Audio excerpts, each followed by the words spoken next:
Welcome to The Business of Family, the podcast where we explore the stories, challenges, and opportunities of family businesses. I'm your host, Tammy Buss, and I'm a family business survivor and also a family business advisor. In this show, we will be talking with family business leaders and experts to bring you insights and inspiration so you too can survive your family business journey. Whether you're a founder, a successor, a professional, or just curious about family businesses, this podcast is for you. So today I'm lucky enough to have two guests. I got a father and a son here today, which we don't get very often. So we're pleased to have, we have Jeff and JT Tounge here. They are a firm that works with M&A assistance in the state of Maine, started in 1988. So finally, someone who started their business in the 80s like myself. I thought I was the only one that did that. I feel so old when I'm mentioning this. So I want to talk a little bit to both Jeff and his son, JT, about how they actually developed this business in the M&A marketplace, and to talk a little bit about how they ended up working together. So welcome, Jeff and JT. Thanks Welcome. Very much. Thanks for having us. Yeah. So tell me, Jeff, you started the business back in 1988. So how did the firm actually get started? Well, it actually started out in real estate, and then it went from more from residential to commercial to businesses. Mm-hmm. And that happened over a period of 20 years, 15 to 20 years. And then partnered with a college friend who had a business brokerage M&A firm, and he had bought another company and was looking for someone to come in and revitalize the M&A part. So I did that. And then it really grew from there. We sold that firm to two other partners. And then in 2015, I went back out on my own doing M&A work under Tounge Associates. Mm-hmm. Okay. And so how did JT enter the business? JT, how did you? Well, usually two different stories on this. So we'll start with JT's version, and then we'll get your version, Jeff. Yeah. Well, so I grew up with my dad doing mergers and acquisitions through the 90s. I went off into the military. So I went to West Point, was in the service for 6 years, and got out and got into oil and gas and spent most of my career in the energy space. Having watched my dad do a lot of M&A work, I always thought that I might find my way back into that business. And I'd said in 2019, I kind of went out on my own as a consultant in the oil and gas space, doing natural gas and other energy related consulting work. And at that time, my dad had a lot of experience in selling oil and propane and energy related companies. Mm-hmm. So I was independent. He was already established under Tounge Associates. So he asked if I'd be interested in pursuing some of those deals with him kind of on a part-time basis. We did our first transaction in 2019. I kind of learned how it worked. Most importantly, learned that I enjoyed working with my dad and that we worked well together. So we decided to just do more deals and got to the point where we decided this was going to be our full-time focus. And I formally joined him a few years ago as a partner. But it was incremental progress. And now I'm full-time mergers and acquisitions focused on energy-related companies. No. And does that sort of line up with your thoughts on this, Jeff? It does, yeah. I mean, it was. I never knew if he would be interested in coming into the firm, and so I just kept on plugging away and thinking that at some point I would just stop. And then it was refreshing to have him come in, and now actually, as we talk about succession planning, he's my exit strategy. Mm-hmm, mm-hmm. And do you have other children? Do. Yeah, I have an old daughter who's a little bit older than JT, and then a son who's younger. And what about their sort of involvement? Are they involved in the business at all? My daughter does some bookkeeping. I have a couple other business ventures, as well as a real estate company and an investment group. So she does some bookkeeping for that, but not involved in the M&A part. And then my other son's a songwriter and producer in Nashville, so he's in the music business. Mm-hmm, mm-hmm. So I don't see him coming into it unless music just doesn't happen. Well, funny you say that because we had a family business here not long ago, and the one son was a Cirque du Soleil performer Oh, no kidding. and came into the manufacturing business. So never Yep, say never. And part that's of that right. is having the conversations and letting your family know what the opportunities are. Right. So, Exactly. because they have skill sets, and even if you're in a different industry, a lot of those skill sets are transferable into the existing business. So between my daughter and JT, I have 8 grandchildren, and they're all Mhm. teenagers now. One's Oh, 20, one's 19, 3 are 18.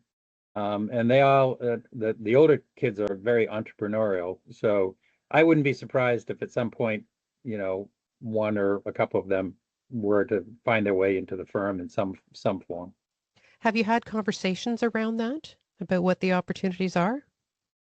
Briefly, we've alluded to it, and this it's still early days for it, but Hmm. we've It's started never too started the early. conversation. Yeah, that's right. It's Yeah, never too early to start those conversations. I've got two boys, well, two girls. I got four kids, two girls and two boys. The boys have shown some interest. They've all come to a few trade shows where they get to see us set up as exhibitors and kind of what we do. And they ask a lot of questions just to kind of Hmm. get a sense of what our day-to-day looks like and how we work. And I think they're intrigued for sure. So it's fun to watch them process, what their options are. Well, absolutely. And I think one of the things that we do as business owners, and particularly family business owners, is we're very good at not talking about really what we do and what the opportunities are. You say, well, I'm an M&A, we buy and sell companies. Okay, great. But there's a lot more to that, right? There's marketing, there's legal, there's accounting, there's lots of opportunities that we don't talk about. If you've got a child who's in law, well, I mean, again, you can use that in your industry. So I do think that's one of the things to start talking about and start talking about early, and then what the process is for entering. But anyway, I want to just change gears a little bit and ask you some questions regarding the family businesses that you work with. So when you're working, because I'm assuming along the way you run into a few of these oil and gas companies that are family owned, because there are 32 million family businesses in the U.S. So you might come across one or two. And did the family dynamics impact the decision at all to sell or not sell the businesses? Yeah, absolutely. And in addition to the oil and gas, we also have an insurance division and a manufacturing division. And we work throughout New England and actually have a little bit of a specialty in lighting manufacturing that's national. So we've sold companies in Texas and California. Excuse me. Yeah, the family dynamics definitely play into the decision making. It's funny. I often talk about the fact that when I was in residential real estate, it seemed to be very emotional. And I thought once I get into dealing with businesses, it would just be straight business, matter of fact. And boy, my eyes were opened really quickly that, these were legacy establishments that often people had sacrificed so much for that it was hugely emotional. So Hmm. there's in that succession planning process, it's really working with those owners and getting them to the point where they can let go, for one thing. Hmm. And we also talk to them about thinking about selling your business kind of the day you start it or the day you buy it. And by that, I mean, you want to know from where the valuation is, you want to know where you want to take it, what it needs to be for you to exit or to pass it on to your offspring. And so there's a lot of thought that goes into that is in addition to the day-to-day business portion. Hmm.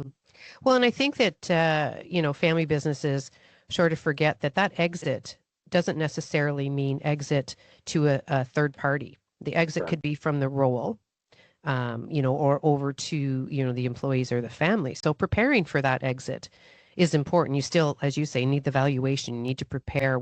You could be selling it to the next generation.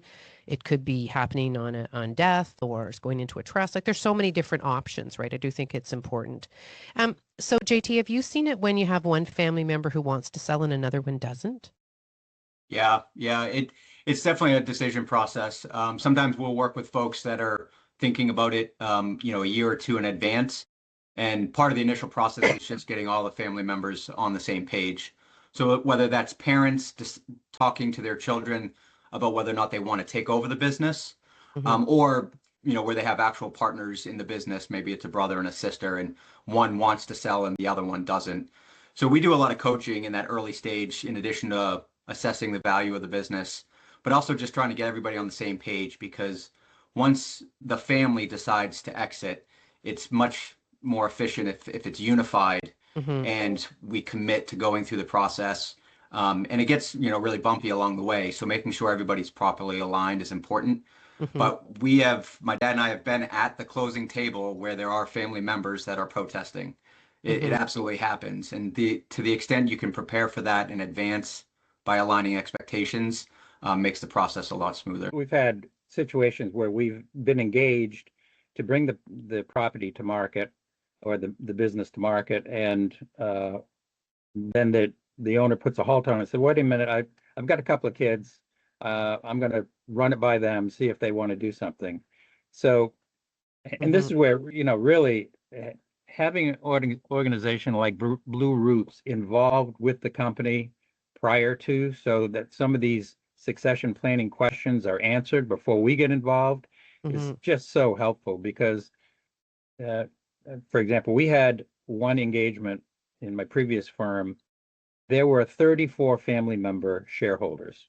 Mm. Back to the And cousins, into the yeah, cousin consortium. it was a fourth generation business, and it was just a mess. And no one had taken the time to organize it in a way that it uh, could be sold or passed on. Ultimately, the business folded because of lack of planning. Hmm.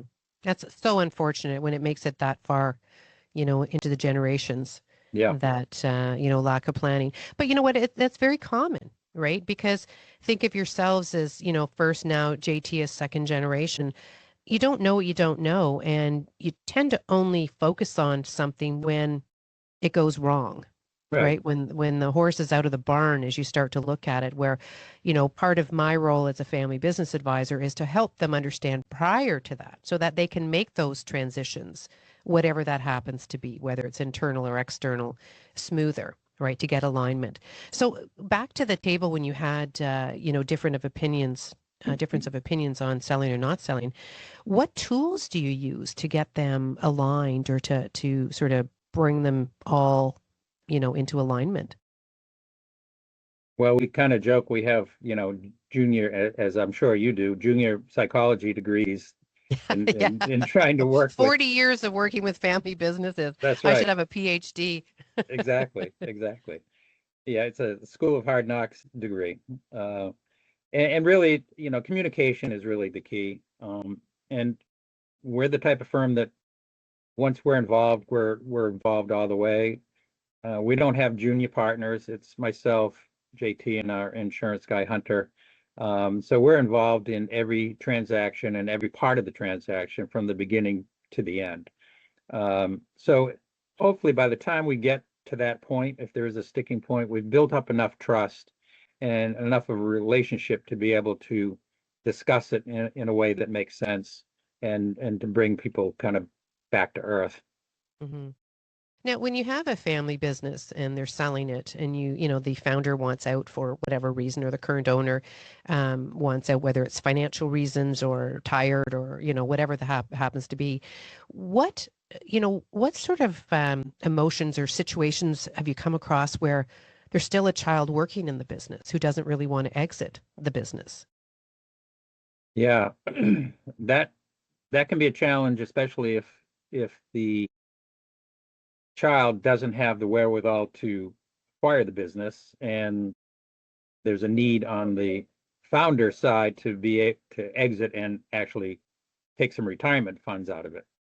In a best case scenario, they can buy it over time and everybody benefits. But there are situations where they don't have that luxury, and then the child has to decide they're going to stay with the business, and it does happen. I'm actually a partner in a private equity group as well, and we bought a company, and the founder, we had taken them out to market, decided we wanted to buy it ourselves, and the founder had never told the son that he was selling the Mm. business. And we announced the acquisition, and the son found out about it on the manufacturing floor.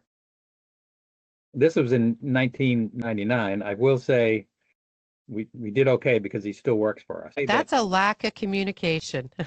Yeah, Boy, oh but boy. the owner did feel that, and rightly so, he was accurate in his assessment that the son just didn't have the capability to run the company.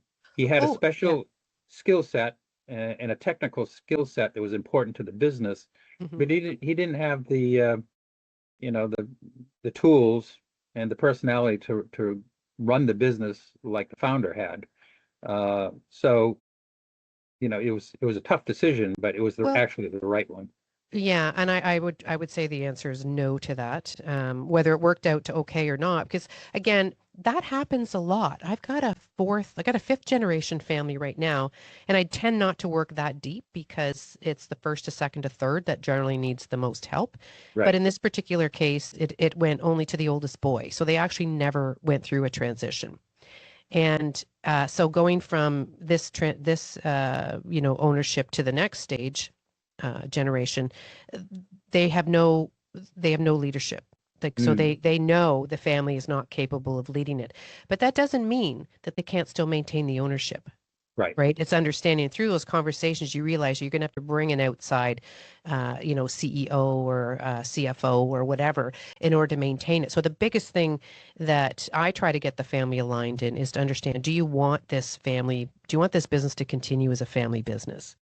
And how you're going to do that. And I think, a lot of families understand the three circle model where there's the family, the business, and the ownership. And as they overlap, so just your basic Venn diagram, as they overlap, there's seven different positions. So understanding that this dad didn't want to tell his son that he was selling the business. Was that a business? Was he thinking from a business lens, a family lens, or an ownership lens? And saying, well, look, you're not capable of running it. And the son probably already knows, Right. right? But here from a family perspective, let me tell you what's happening in the family, right? So the communication, when you're looking at the communications, it's really important to know that this is a family discussion we're having right now, or this is a business discussion, or this is an ownership. And I think a lot of times it just gets blurred, and in number seven position where you're in the middle of all, you think that every answer answers all, or every Right. question answers all, and it doesn't, right? Right. So what do you find is the biggest emotional barrier to these owners exiting the business? Well, we're just speaking with one recently, and somebody that was considering selling, but he said, "But then what would I do?" Hmm. They are so invested, their personality is Hmm. so invested in the business. And again, we try and coach people, if we have a 2 or 3 or 4 year runway before they're going to exit, make yourself irrelevant. Bring in Hmm. that management level so that when we go to sell it, it has a level there that someone can take on, or it can continue to run and you can bring people up through from your family that can be at the helm, but they don't have to know everything because you've got a solid middle management Hmm. layer in place. Um, but yeah, emotion, what am I going to do when I exit? Hmm. This is all I've done. I Yep. love what I do. Why would I Mhm. stop? Um, yeah, and Because you're 88 and you have some health issues. right, Yeah. yeah, I've had a few of those. And, just to talk about the kids, when I say kids or children, I mean, we're talking 50-year-olds, 30, yeah, 40, 50-year-olds as the kids. We refer to them as the kids because as a parent, my kids, regardless of their age, are still my kids, you know. But and the so you succession mentioned that, planning shouldn't be based on like a date or an age, right? no, So no. if you say I'm going to retire when I'm 65 or 70, and you turn that age in 2008, well, you're out of luck. We had a number of companies we counseled that were doing very well in 2007. We said, now's the time. And Yeah, so, oh, no, go we're going go to wait hard. it out. And they ended up having to run the company for another 12 years. Yeah, So yeah. again, bringing in a company like yours that can help counsel them through that decision-making process so that they understand what the company needs to look like to be able to exit and be working toward putting that in place and having the different hierarchy in place and the systems in place. Yeah. that makes the exit much easier, and So or the transfer. yeah. So JT, when we talk about start thinking about these exit early, what do you think is a sort of a, a good timeline? Because normally I get called in at the last minute, and I mean, and Yeah, so we have no runway at all. What's right. your ideal if a client called and said, "Hey, we're thinking of exiting"? Yeah, What's I the ideal mean, timeline? I think 2 to 3 years is a really productive amount of time to go from where you're at to where you want to be. We also get called in at the last minute, and we end up taking to the market the company that we get introduced to. And if we had another year or two, there's a lot of work we could do, similar to the work that you're currently doing to get them in a better position. But realistically, 2 to 3 years. The thing that we always remind folks though is that work does need to get done in that 2 to 3 years, right? If we talk Hmm. today, we advise on several things that you could do to improve, and then we meet you 3 years from now and none of that work has been put into play, then we haven't, made any progress. So, but I think that's a valuable amount of time, both on the financial side to clean up your books and, work on margin or EBITDA or whatever the metric is you're trying to improve. And then also the kind of operational improvements, whether that's training up your management, sales processes and other things. Hmm. Now, you're a father and son team, working in a family business and helping other family businesses exit. So, what have you learned working together and working with these other businesses that you're selling that is helping you on a day-to-day basis? Well, I think from my perspective, it gives a little bit more insight into the family dynamics of a family business. When I was a solo practitioner, I was just telling them how it was and how it should be, and now there's a little bit more reality to it from our perspective because we're also living with those same types of issues, right? How do you separate family from business? And Hmm. um, if we want to grow this, again, I was running as a solo practitioner with the expectation that I would probably just phase out when I got to be 88 or whatever that number was. But now there's a different dynamic, and I wasn't as interested in growth as we now are because we have another generation Hmm. to continue on. So it does, And a third in the wings, right, 20-year-olds. I mean, they're looking for jobs, right? Once they're done school. right. So that's my take. JT, how do you look at it?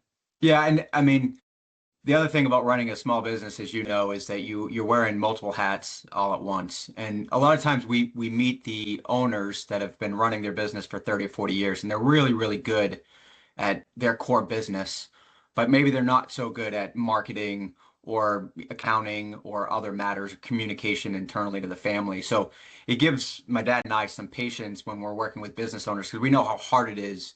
We're great at M&A and advising in the M&A role, but we're still improving on marketing, forecasting, budgeting, those types of things.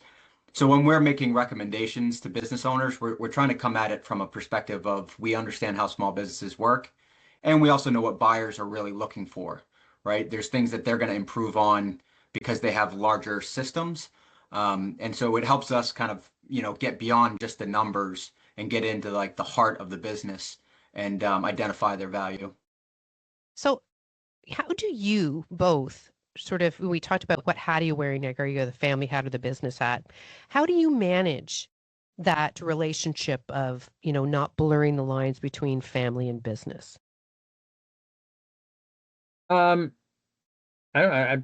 From my perspective, it's just kind of come naturally, and we try to keep open communication about where we're at in the process and where we kind of need to be and how it affects Do you, do you everybody have involved. boundaries? Do you set boundaries at all about, Yeah, we're we're really not good at talking about that. this? We're there for the kids. And it's usually like a, hey dad, I'll ping you on Monday. We got to talk about this.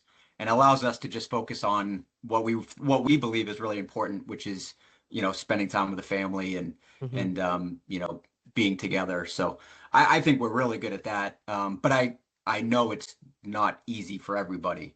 No, I love that. That's good. That is a really good thing because a lot of times people spend those holidays talking because you're all together. So I love the fact that you actually Yeah, I spend think, time as a family. yeah, I think because we were a family first and then became a family business, Yeah. that was different than if we, started out as a family business that everybody grew up in. It would have a different thing. I mean, early on in my career, I was in the restaurant business, and my wife and I met in the restaurant business, and then we owned a restaurant, and that was a different dynamic because we worked together and lived together. It was 24/7, and so through that experience, I can understand how people that are especially partners in a business and family members, that line can get blurred and cause a lot Mhm. of issues and communication issues, Absolutely. having gone through that. So I always like to end with my guests giving 3 pieces of advice. So what 3 pieces of advice would you give to other family businesses? Well, I would, as I said, uh, prepare for your exit kind of the day you buy your business or start your business. And that means careful planning throughout the course of running the business, whether it's, 2 years or 30 years. Go ahead, JT. Then Yeah, and I'll, so and to do that, we always recommend having some consistent valuation work done. Know what your business is worth. Um, Partner with an advisor that knows how to do that work. The market's always changing, and business owners always think their business is worth it more than it really is. So if you're running a business, whether you're going to gift it to your kids, you're going to exit, whatever the plan is, check in yearly, every 2 years with an advisor on what is your business worth. And that'll help the planning and the communication be a lot smoother. and I think Great third advice. third thing would be really think about creating an organization as opposed to a business that's around you and your personality. Because at the end of the day, if we're either going to sell it to a third party or even if it's going to go to another family member, if it's so entrenched in your personality and your industry relationships and your technical knowledge, it makes it very hard to sell it or to pass it on. So that creating that layer of expertise, and then you can either, as you said, you have those options of either walking away and putting a third party in place or having the family take it over. There's just so many more options if you put it into that type of structure. I love it. Those are 3 great pieces of advice. Well, I want to thank you both for coming on the show today, JT and Jeff, and I really appreciate your time. Thank you very Thank you. much. Thanks for Enjoyed having it. us. We appreciate it. If you like this episode, subscribe to the Business of Family podcast on your favorite listening platform. You can also find BlueRoots on Facebook, Instagram, and LinkedIn. On the next show, I'll be back with another amazing guest who will inspire you with their family business insights. Until then, take care and keep it in the family. This podcast is for informational purposes only and should not be considered legal, tax, investment, or insurance advice. Before acting on any advice, please contact your personal or company advisors.